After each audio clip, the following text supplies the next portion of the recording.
Assalamualaikum semuanya. Gara-gara remahan ini nih kita bikin akhirnya. Nah, ini kita bikinnya tanpa oven ya, jadinya bagus banget. Jadi buat kalian yang penasaran pastikan ditonton sampai selesai ya. Jadi di sini ada 100 gram margarin, 100 gram gula pasir, dan 100 gram tepung terigu. Dan di sini ada baking powder juga, kita pakai 1/4 nantinya. Dan di sini kita pakai 2 butir telur, yang satunya agak gede, aku nggak tahu ini isinya 1 apa 2, kita pakai aja ya.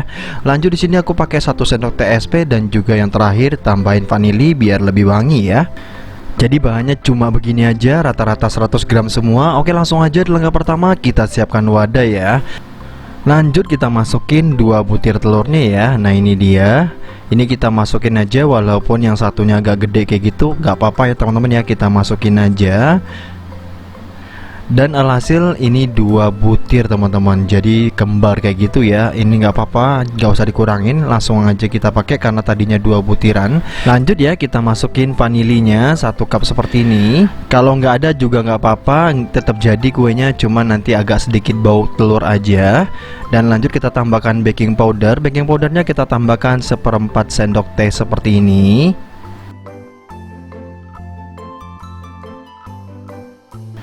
Lanjut kita masukin gula pasirnya.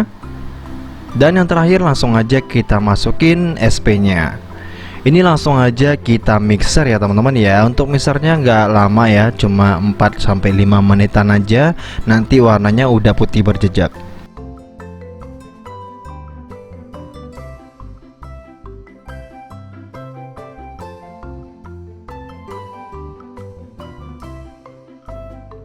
Kalau udah putih seperti ini, kalian pastikan cek dulu ya. Kalau dia udah berjejak seperti ini udah, baru kita masukin tepung terigunya. Untuk tepung terigunya aku pakai merek 2 pedang ya, bebas untuk merek apa aja, kita masukin semuanya. Dan setelah itu langsung aja kita aduk lagi sampai tercampur merata. Pastikan menggunakan kecepatan yang paling rendah ya teman-teman ya. Kalau sudah tercampur merata, langsung aja kita masukin margarinnya ya. Ini margarin tadinya aku tim teman-teman, jadinya udah cair seperti itu. Walaupun nggak sepenuhnya cair, ini nggak apa-apa. Langsung aja kita masukin seperti ini. Dan ini langsung aja kita aduk lagi sampai tercampur merata. Pastikan juga menggunakan kecepatan yang paling rendah ya. Kalau sudah, ini dia, kita bantu lagi menggunakan spatula seperti ini. Biasanya di bagian pinggirnya itu kurang tercampur merata karena nggak bisa kejangkau sama si mixer, jadi perlu kita ratakan lagi menggunakan spatula kayak gini. Kalau sudah, langsung aja kita siapin cetakannya. Kalian boleh menggunakan tempat nasi seperti ini, atau kalian juga bisa menggunakan panci seperti ini. Nah sebelum kita pakai, langsung aja kita oleskan menggunakan margarin seperti ini ya. Nah kalau kalian nggak punya kuas, boleh banget menggunakan sendok ataupun menggunakan tisu seperti ini. Ini kita ratakan, pastikan sampai ke atas-atas karena nanti dia bakalan mengembang. Jadi untuk atasnya juga perlu kita tambahkan seperti ini. Nah kalau udah tercampur merata seperti ini, langsung aja kita tambahkan tepung terigu. Cukup kita taburkan seperti ini aja ya, nggak merata nggak apa-apa, yang penting semuanya kena aja. Nah seperti ini ya bagian pinggirannya juga. Kalau sudah, langsung aja kita masukin adonannya. Ini sambil kita bantu goyang-goyangin. Kalau sudah, langsung aja kita masukin ya.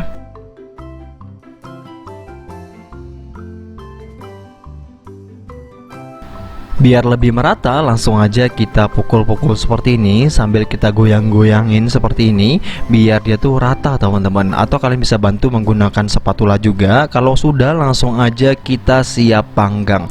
Cara panggangnya langsung aja kita nyalakan kompor dan pastikan menggunakan api super kecil atau api lilin seperti ini ya. Kalau kalian menggunakan kompor biasa, ini kalian boleh banget kasih tatakan yang buat kukusan itu boleh banget. Tapi kalau kalian menggunakan kompor seperti ini, cukup menggunakan api lilin seperti ini dan langsung kita taruh pancinya di atas sini. Dan setelah itu langsung aja kita tutup, lalu kita biarkan, kita tunggu selama 40-50 menit. Karena di sini aku pengen lebih gosong, Jadi perlu kita tambahkan lebih lama ya teman-teman ya. Jadi kalau matangnya tuh tandanya bisa lihat dari sini. Kalau misalnya tusuknya itu udah nggak ada yang lengket, ini udah matang teman-teman. Dan bagian pinggirannya itu juga udah kecoklatan ya teman-teman ya. Kalau teman-teman pengen dia nggak gosong sama sekali, ini tuh di 35 sampai 40 menit aja biasanya udah matang teman-teman. Nah ini langsung aja kita balik seperti ini ya. Cara ngangkatnya gampang banget, nggak perlu kita oles pinggirannya tuh nggak perlu, langsung aja kita balik seperti ini. Awas panas juga. Dan ini dia hasilnya ya teman-teman ya. Wow, kering crispy seperti ini ya. Agak sedikit hitam juga, ini nggak apa-apa ya teman-teman ya, karena kita pengen yang gosong seperti ini. Karena bagian dalamnya kurang mantep, tapi lebih enak bagian luarnya. Nah jadi bagian pinggirannya ini kalau kalian mau gunakan dijadikan kue ulang tahun atau kue tar seperti itu, tinggal kita potong aja seperti ini. Nah biasanya bagian pinggirannya ini dibuang ya teman-teman ya. Padahal menurut aku sendiri yang rasanya paling enak itu bagian pinggirannya ini teman-teman. Jadi buat kalian nih, siapa aja nih, jadi siapa nih yang samaan dengan aku nih, bagian pinggirannya ini jauh lebih enak daripada bagian utamanya ini teman-teman, langsung komen di bagian bawah ya. Jadi singkat cerita, ini bagian pinggirannya ini dulu tuh ada teman biasanya bawain ya sisa-sisa seperti ini tuh dibagi-bagiin ke teman kerjanya teman-teman, karena ini nggak kepake dan dibuang seperti itu, padahal ini rasanya enak banget. Nah kalau kalian pengen bikin kue sendiri pasti dapat bagian pinggirannya ini ya, bagian yang paling enak menurut aku. Dan kalau udah kita rapikan seperti ini, kue ini udah siap kita jadikan kue ulang tahun, kue tar ataupun lain sebagainya ya. Nah ini pinggirannya tinggal kita buang-buangin seperti ini. Kalau udah rata udah jadi teman-teman. Ini tuh basic banget dibikin kue kayak gini ya. Jadi simple banget, kalian nggak perlu pakai oven, cukup pakai panci aja udah jadi nih. Nah kalian tinggal bikin, kalau mau bikin dilapisin lagi, didobelin, dilayarinnya jadi 3, itu terserah kalian. Kalian tinggal panggang lagi aja.